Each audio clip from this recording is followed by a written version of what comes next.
Hola, mi nombre es Miriam Lara y les voy a exponer mi evidencia 3 de la materia de Ciencias de los Alimentos. Para comenzar, hablaré de las frutas, de su composición, procesamiento, regulación y reacciones químicas. Existe una clasificación de los productos vegetales a partir de los usos que tienen en la botánica.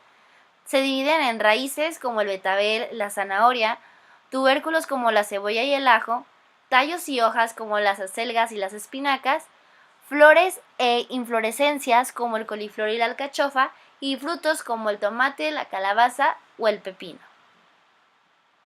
Bueno, ¿qué son las frutas botánicamente? Son aquellas que contienen y resguardan las semillas para la reproducción. Aquí podemos observar una imagen de un ejote y de un elote que son ejemplos de estas frutas. Pero en realidad, como todo el mundo conocemos las frutas y las verduras, la gran diferencia entre ellas es que las frutas son aquellos alimentos que nosotros podemos comer al momento de un postre por su gran cantidad de azúcares. En cambio, las verduras son esos alimentos que deben de estar presentes en nuestro plato a la hora de comer en grandes cantidades. En la composición de las frutas podemos observar que el más del 90% es agua, mientras que el menos del 1% es proteína. Esos alimentos no contienen grasas, pero contienen azúcares, principalmente fructosa, glucosa y sacarosa. También contienen minerales como el potasio, magnesio, calcio y hierro, y algunas vitaminas, principalmente la vitamina C y precursores de la vitamina A, como son los carotenos y los antioxidantes. Las frutas y hortalizas producen ácidos carboxílicos. Estos son compuestos químicos deseables por las propiedades antioxidantes que presentan, aunque la cantidad depende de las condiciones de almacenamiento y de maduración de cada fruta. También dentro de la composición de los productos vegetales están los taninos, que son los encargados de darle sabor a cada una de las frutas. En las frutas tenemos dos tipos de conservación de las mismas.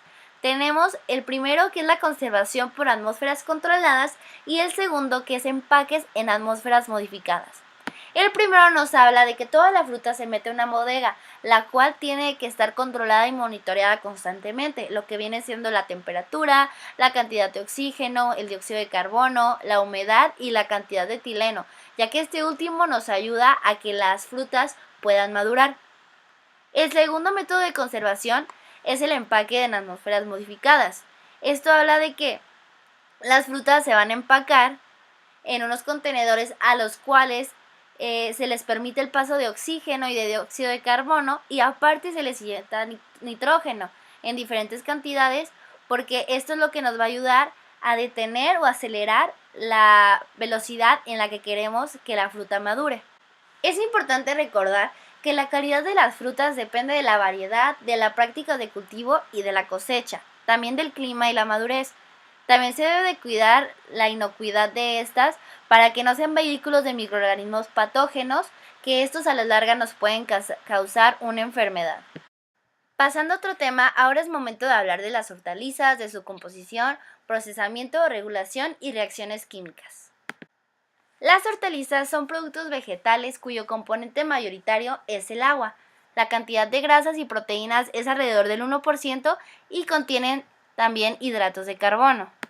Existe una clasificación de hortalizas que se basa según el contenido de hidratos de carbono.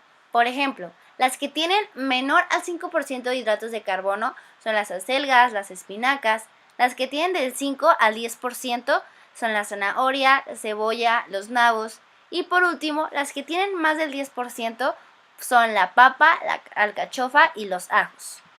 También es importante mencionar que las hortalizas, no todas, pero la mayoría, tienen un gran aporte de potasio, de hierro, de fibra dietética, y en promedio casi todas las hortalizas tienen como contenido energético de 20 calorías. Existen ciertas tecnologías de conservación para las hortalizas. Entre ellas está la congelación, la refrigeración, la deshidratación, la esterilización comercial y los empacados en atmósferas modificadas. Los productos vegetales también contienen de forma natural algunos tóxicos que en altas concentraciones podrían causar enfermedades. Por ejemplo, los biociogénicos, que son glucosinalatos presentes en el crucíferas que impiden la absorción del yodo. los cianogénicos, que son glucósidos que generan ácido cianhídrico aunque en concentraciones muy bajas, y las saponinas, que son glucósidos con efecto hemolítico sobre los glóbulos rojos.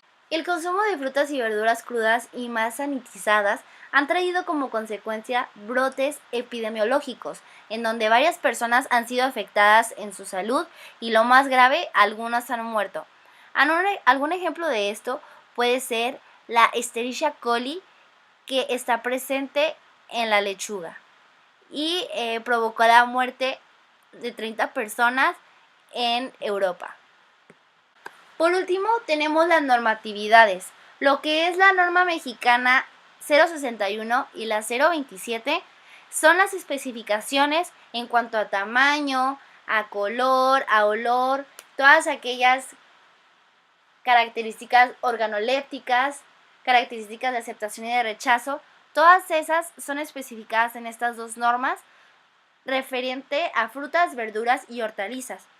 Y la norma oficial mexicana 173 es acerca de los jugos de frutas preenvasados, todas sus especificaciones fisioquímicas, la información comercial y los métodos de prueba que deben de llevarse a cabo. Ahora es momento de hablar de los cereales, su composición, procesamiento, regulación y reacciones químicas. Y bueno, ¿qué es un cereal?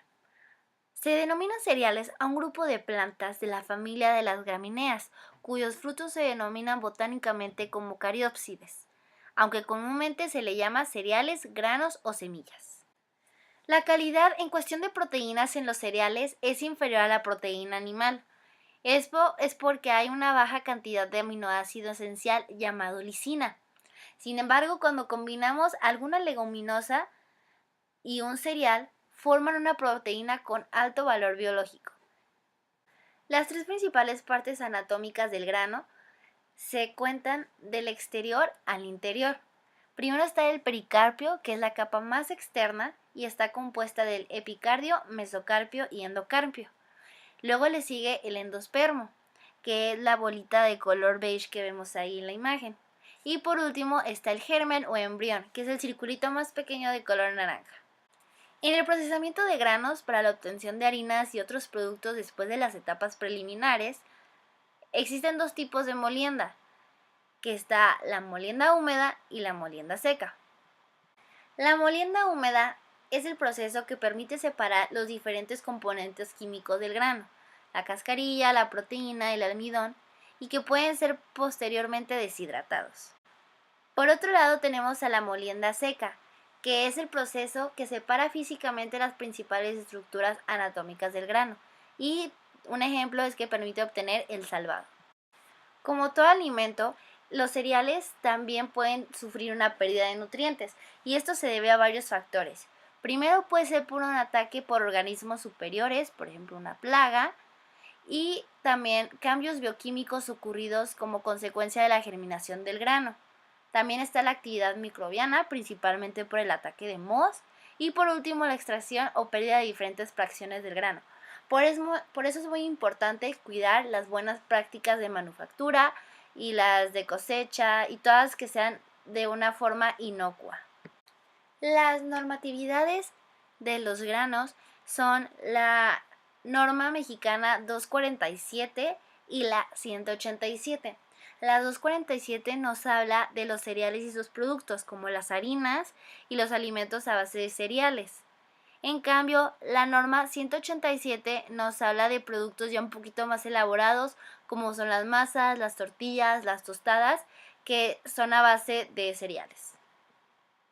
Ahora les hablaré un poco acerca de las leguminosas, su composición, procesamiento, regulación y reacciones químicas. ¿Qué son las leguminosas? Las leguminosas son una serie de plantas silvestres o de consumo doméstico, cuyo fruto se desarrolla y crece en una vaina. Al igual que el grano, las leguminosas también tienen tres partes principales. Primero está la cáscara, que es la que funciona como una estructura de protección. Luego están los cotiledones, que representan el reservorio energético, es rico en proteína, almidones y lípidos. Y el embrión, que es el que contiene los nutrientes y enzimas responsables y necesarios para la germinación. Existen dos tipos de leguminosas, las leguminosas oleaginosas y las leguminosas secas. Las leguminosas oleaginosas tienen un contenido graso elevado y un ejemplo de ellas puede ser la soya o el cacahuate. Por otro lado tenemos las leguminosas secas o de grano, que tienen un contenido de grasa bajo y un ejemplo pueden ser el frijol y la lenteja. Aparte del contenido graso que les comentaba hace un momento, las leguminosas también contienen minerales, como es el hierro, calcio, zinc, magnesio y fósforo.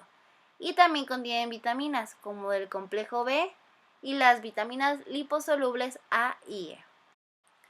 En el procesamiento industrial hay 5 pasos que se deben de seguir. Uno es una limpieza que remueve restos de las plantas, piedras, tierra y otros granos presentes de diferentes especies. El segundo es que se remueve la cáscara de los granos y se tritura para facilitar la posterior extracción del aceite como solvente. El tercer paso es que al final de la extracción se obtiene el solvente puro recuperado por evaporación y de ahí el cuarto paso es el aceite que se somete a una refinación para eliminar impurezas y ya por último tenemos el aceite refinado que está listo para comercializar. Al igual que otros alimentos, las leguminosas también tienen técnicas para procesarlos. La extrusión es una técnica que es utilizada para procesar alimentos entre los cuales se encuentran los cereales y las leguminosas. Consiste básicamente en someter al alimento húmedo por un breve periodo de tiempo a una presión y temperaturas elevadas, normalmente son de 200 grados centígrados, para después sufrir un brusco cambio de presión, lo cual provoca la evaporación del agua y por tanto la expansión del producto. Bueno, y a partir de este proceso de extrusión se generan algunas reacciones químicas, por ejemplo, la gelatinización de almidones, la formación de almidones resistentes, la desnaturalización de proteínas, destrucción de factores antinutricionales sensibles al calor, aumento de la digestibilidad de almidones y proteínas, eliminación de microorganismos patógenos y por último, reducción de la carga microbiana de deterioro. Como ya lo hemos comentado, hay ciertas normas que rigen a los alimentos y las leguminosas no son la excepción. Tenemos la norma 038 que habla de los productos alimenticios no industrializados para consumo humano. Luego tenemos la 378 que habla específicamente del frijol precocido deshidratado. La 478 habla de los alimentos como los frijoles envasados, especificaciones y los métodos que tienen que pasar. Tenemos también la 017 que son productos alimenticios no industrializados para uso humano, como las leguminosas, los chícharos. Y por último tenemos la 028, que son alimentos para humanos. Entre ellos, o los más nombrados, son los chícharos envasados. Por último, les voy a hablar de las semillas y nueces, su composición, procesamiento, regulación y reacciones químicas. La composición química de las semillas es que son valores bajos en humedad, contienen minerales como el calcio, hierro, potasio, fósforo, zinc y magnesio. Contienen grasas monoinsaturadas como poliinsaturadas y de vitaminas tienen vitamina E, ácido fólico y niacina. El proceso de producción de semillas es de los más fáciles ya que es un proceso muy corto, que solo es de cosecha, limpieza, descascarado, tostado, triturado, envasado y etiquetado. Por último, también tienen sus normatividades, que es la norma 186, que habla de los productos y servicios del cacao, sus derivados y las especificaciones sanitarias. También tienen la norma 187, que son las masas, tortillas, tostadas, harinas preparadas y también sus especificaciones sanitarias. Y también un poco de información comercial.